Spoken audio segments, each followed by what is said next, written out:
Welcome to the App or Not to App podcast with the App Man, Jeremy Callahan, where we talk about why apps are not a luxury item and are essential to your business success. I've been in the mobile industry for over 20 years, and the question I always get is to app or not to app.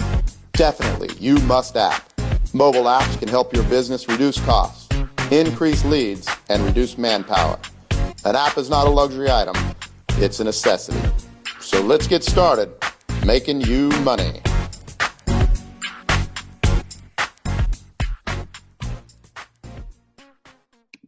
All right, everybody, welcome to the podcast today. I am super excited to have a friend of mine on. His name is Daniel Alonzo. Daniel helps people achieve financial freedom through massive passive income. He helps create wealth so you can enjoy your life and do what you want to do in your life. He's an insurance agent. He works for Primerica. Well, he's an owner, right, Daniel? Is that what you are? Yeah, I own a bunch of Primerica franchises, and we have about 1,500 licensed agents today, and we have about 43 locations. So cool. Well, in addition to that, man, he's also a speaker. He's a business coach. He has a podcast called Wealth on the Beach, and in honor of you, dude, I wanted to name today's topic, Do It Now. All right. It's one of the things I see you posting a lot about on social media and stuff. So we'll just title it that, and we'll just kind of see how it goes. But give everybody out there just a basic idea of your background and how you got started and what you're doing now. Well, I was always an athlete, always, looked at, wanting a better life. I was always competitive. And a buddy of mine, he's one of my best friends growing up. He invited me to this event, and so I went to an event to watch all these speakers, and they sounded like the infomercial like 2:00 in the morning that you watch, and you were talking about having a better life, and you could get financially free, and you could you could travel the world and do all these fun things, and honestly, Jeremy, I bought it hook, line, and sinker, man. I bought it. It was like I was sold. And 22 years later, it's every single thing that person at that meeting that night, every single thing that they promised me, that they told me was going to happen, actually happened. And so, but I got started. I was very, very coachable because I came from a background of sports. And so I followed the system really, really closely, and it worked out really, really well. That's awesome. So, a lot of people, I was just at this real estate wealth expo over the weekend, and there was kind of a lot of opportunities popping up for various people, in real estate or investing and stuff like that, and kind of talking about what you're doing. So you said you bought it hook, line, and sinker. You obviously have people that you bring into the organization on a regular basis. What would you say is kind of the most important factor of people that come on and become successful in those environments? I think number one is coachability. You have to realize that there are people in this world that know more than you, and and your past is probably not going to get you an amazing future. The things that you've learned in the past is not necessarily going to help you become successful at a new venture or in your future. You have to grow. You have to learn new things. You have to learn from people that that have already done it. And so I was really great at modeling, and I was great at. I wasn't a very good student growing up, Jeremy, and I was kind of one of those bad kids growing up. Me and the vice principal, we were really, really tight. First name basis. First name basis. He knew who I was, and I wasn't a good student, so of course I always copied. So I would walk into the class, I'd find the smartest person, and then I would go sit right next to that person, and they would be my best friend for the rest of the school year. And so, but seriously, when I came into business, I did virtually the same thing. I looked at the most successful people, and then I copied them. I did exactly what they were doing, And of course, I once I mastered my craft, once I got really, really good, I started making, the things that I was learning, I started making them my own. And that's how I really created all these systems and processes that we've been able to duplicate through the years. That's cool. And so when you were young, and was this kind of the first opportunity that came across your plate, or were there other things before that you swung and missed at? Yeah. Oh, yeah. There was a bunch. I mean, when I was, I tell this story when I was about 14 years old. I was, a little hoodlum. We were running the streets, me and my buddy, and we would open up cars and try to get into cars, and maybe we'd steal sunglasses or change in the ashtray or whatever. And we were out late at night. And one night we were in Newport Beach, and we go up to this van. We open up the van, and there was a boom box radio. I mean, I'm talking like one of those big old, it was, I guess it was probably it was probably early 80s, Yeah. mid 80s.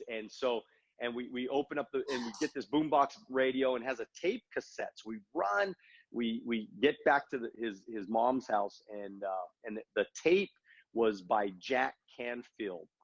And it was called, Jack Canfield is. Yeah, yeah. And so, and it was called Self-Esteem and Peak Performance. And it really, really changed my thinking of asking for what I wanted, and really got me to start thinking. But the reason why I mentioned that is because I was one of those people the growth that I had to get me to that point. It was a lot of change. It was a lot of me getting better. It was a lot of me improving. It was a lot of me becoming a different version of myself. And so I started little businesses. I think at 18, I started a little business, and it was called Child Shield.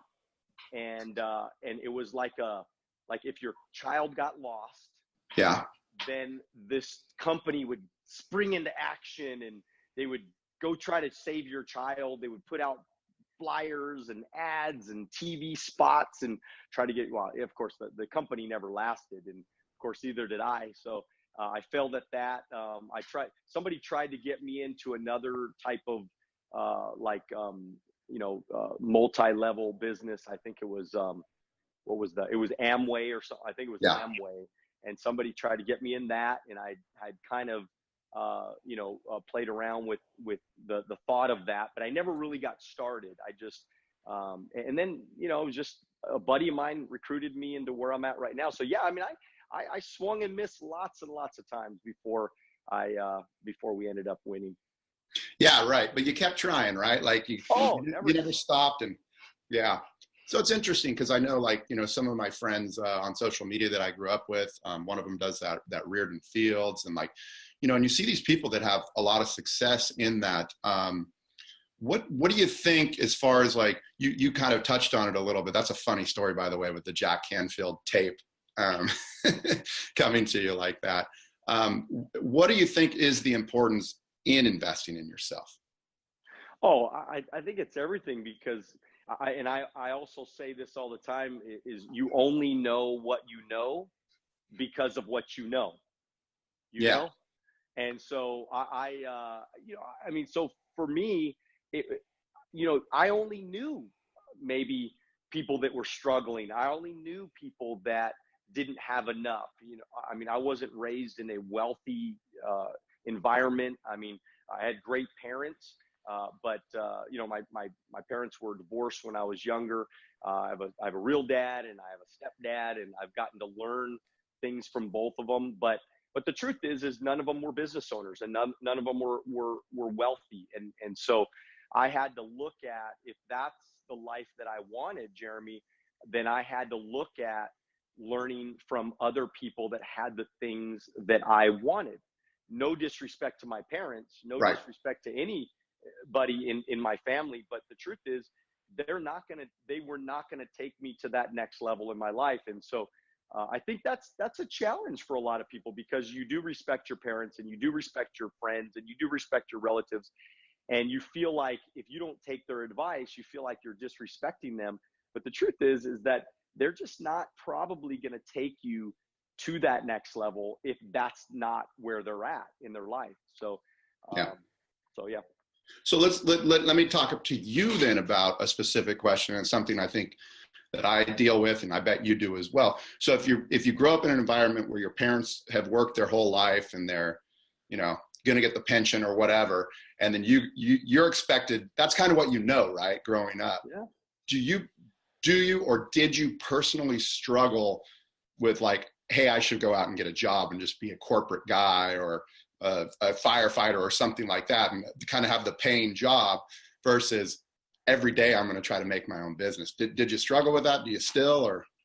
Well, no, I mean, it was a big struggle because, of course, I was supposed to go to college. I mean, I actually did go to college for a little while, but that was the route. I was supposed to do that. And my stepfather, which really changed my life, because he did have a college education. He was actually went to USC. He was student of the year, the MBA program with USC. So he had a really great education, and so for me, when I started to go into business and I'm going to be an entrepreneur, and not to mention, not just be an entrepreneur, but I'm going into a direct selling business that 22 years ago wasn't as in fashion as maybe it is today. It's more, people understand it a lot better today than maybe they did 22 years ago. And so it was a struggle. It was like, nobody believed in me. Everybody thought I was freaking crazy. I mean, one of my best friends got me in the business, but my other best friend that lived down the street from me, that we spent every single day together, he thought I was psychotic.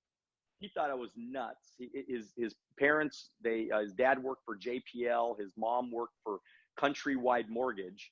That's kind of funny because, I mean, her company went out of business, and they shamed me. I mean, me and him, we almost got in a fight over me going into business. He said, you need to go to college. You need to get a good job. Look at my parents, and, they have this, and, they went to college, and she's working for a big company and all this stuff. And I just think it's amazing that, there's so many people that don't believe in you. And so I knew, but let me tell you something, Jeremy. One of the things that I'm learning through the last couple decades is that I've learned is that when you get that feeling in your stomach, when things feel weird, when things feel like you're doing something out of your comfort zone, and people are shitting on you for trying, you're on the right track.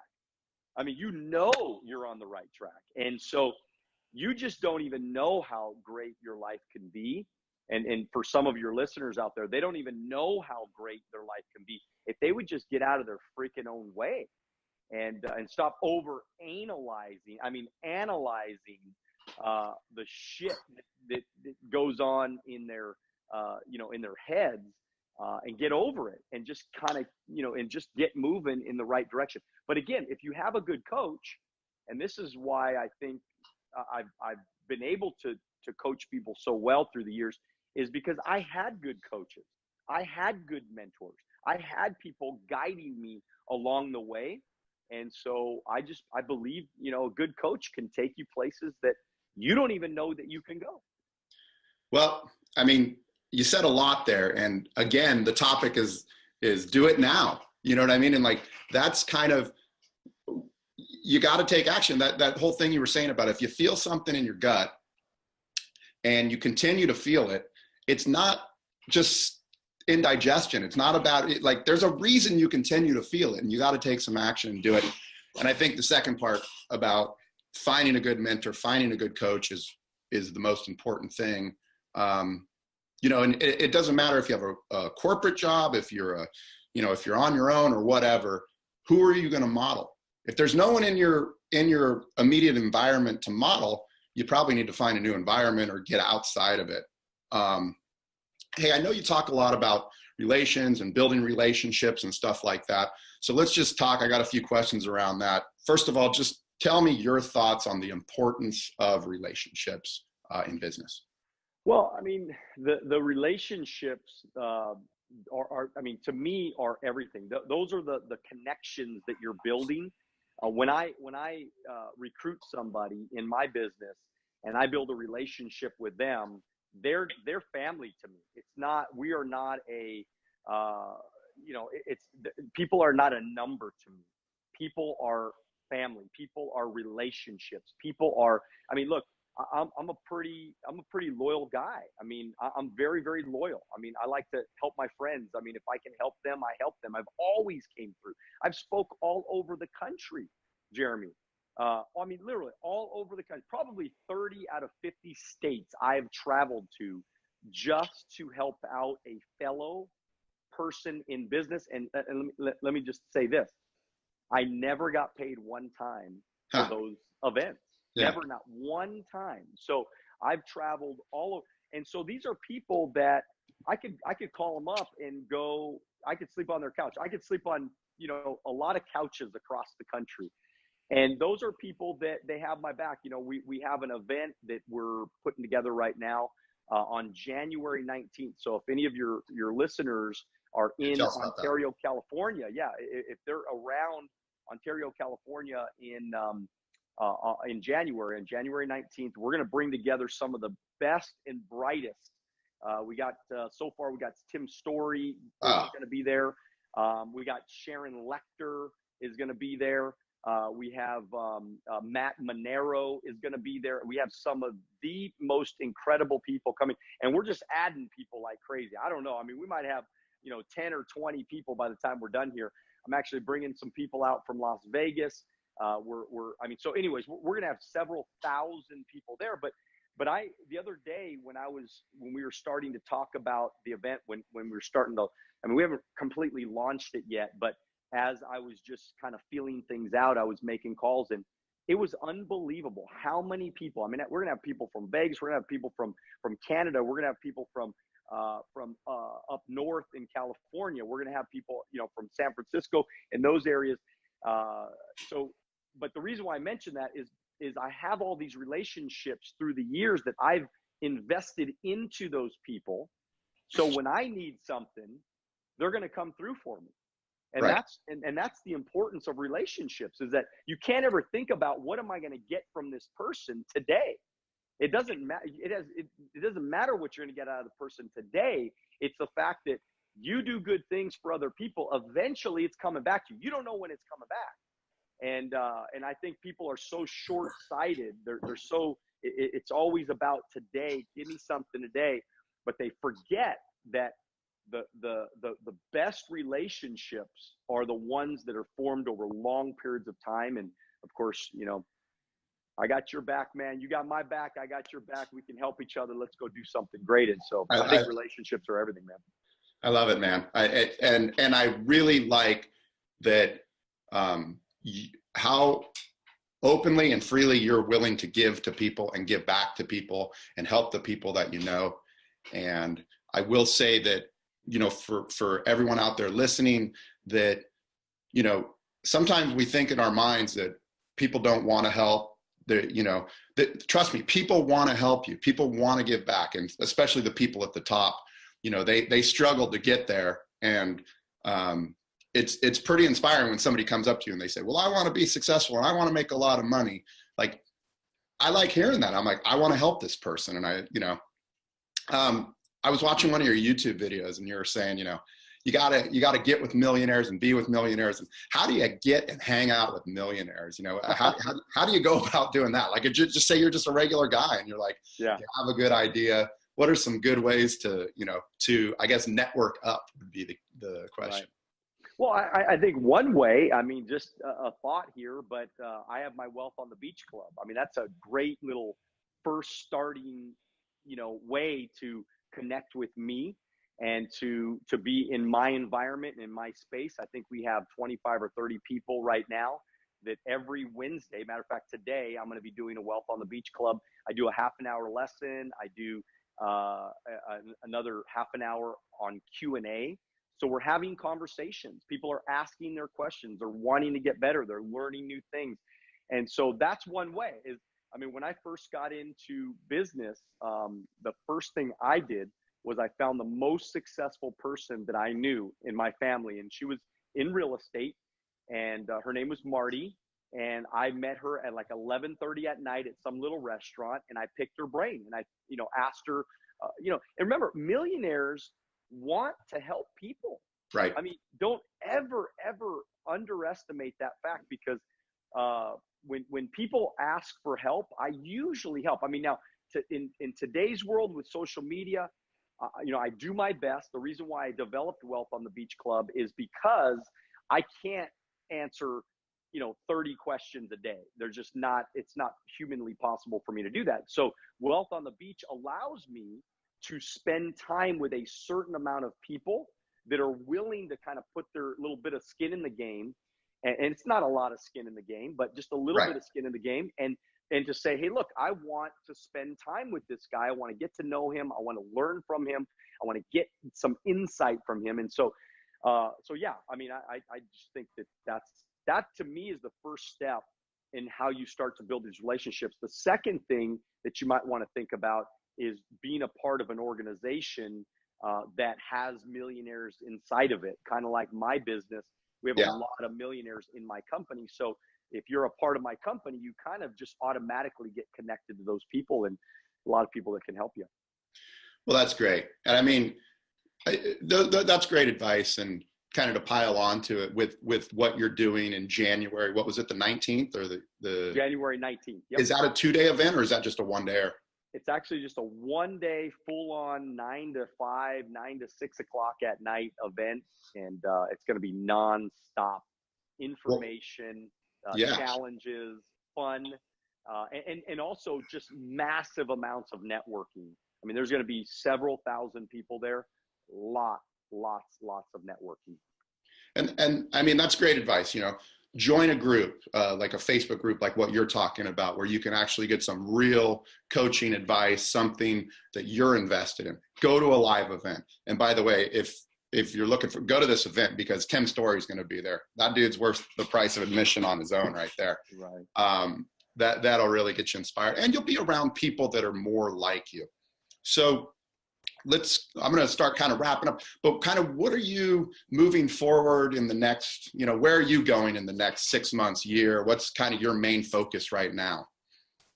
I mean, my main focus is massive lead generation. So all I think about right now is because look, I started at 21 years old. I was financially independent at 28. I'd saved $1 million. I was free. I was okay. My family is safe. Today we're worth, I don't know, in the maybe $16 million range or something like that. And again, I know there's a lot of people out there saying, I know richer people and blah, blah, blah, whatever. But from a kid where I came from a not so good neighborhood in El Monte, California, to be able to live in a $2.5 million home and drive the cars that we want to drive and be able to be totally financially free. Sure. Look, the truth is I just want to help people, man. I mean, I am on a mission to help people, but the only way I can help people is through massive lead generation. So I'm trying to find ways, I'm trying to figure out ways, number one, to create massive leads, and the best way to do that, in my opinion, is through more eyeballs. So I got to be in front of more people. I got to do more podcasts. I got to do more speaking engagements. I got to do more one-on-one conversations. I have to help more people and create more relationships. And so I know that in the next couple of years, because we have 43 locations, in the next 3 years, I want to be at 100 locations. So I am looking for another 60 people to help, to open up locations across the United States. We just hired somebody in Texas. We just hired somebody in Florida. So we are starting to kind of, we got people up in Stockton, up your area. Yeah. And so we're expanding like crazy. We got people in Fresno. We got, like I said, Las Vegas, and of course, all through Southern California. And so we're just trying to grow, man. So my vision is to have 100 locations and help those people get their financial independence, get their wealth on the beach. And right. And, that's all I think about morning, noon, and night, man, is how to help those people grow and have a better life. Well, do it now. That's why I wanted to come, and I just love the way that you're going for it. I know a few people that I've been talking to recently that have really achieved success, and they're kind of like, what should I do now? Moping around. And I'm like, you got to have a bigger goal, And so I love that you're out there and you're just continuing to drive and push and help people, really. Cool. So, how can people get in touch with you? How can they learn more about you and know more about you, and all that? Well, I do have if you want to know my bio, if you want to know more about me specifically, just read my story. It's not long, but if you want to get to know me, go to alonzoacademy.com. So that's a great way just to get my bio, read my story. The other way, of course, I'm really active on Instagram. I answer all my messages. I want a personal relationship with people. I try to, well, no, I don't even try. I answer every single message personally. I am on my phone constantly all day long, every day. I'm glued to it. And again, because I have a vision to help people, I have this vision. So the work, it's not work to me. It really isn't. I am enjoying this process. I am meeting so many people, Jeremy. I'm creating so many more lifetime relationships and friendships, and I'm having a blast doing it. So check me out on Instagram. I'm on Twitter, at Daniel Alonzo. I got a YouTube channel that's got a lot of free content. And so, and I'm going to be, in the future, going to be posting more and more and more on my YouTube channel.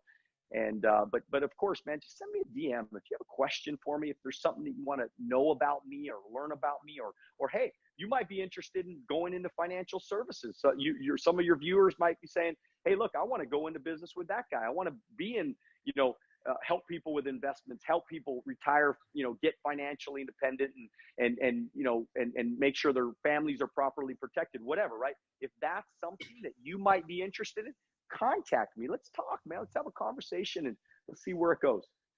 I love it, man. Because I want everybody to know too, is like, you see a lot of these people on the internet and, all these social sites. By the way, you're using social for good. So I like that. But not only that, there's something actually behind Daniel, right? He's got a company. He's a successful guy. He can help you achieve success in financial services if you want to join his team. There's actually something there. He's not just posing with a Lamborghini or anything like that. There's substance behind what he's doing.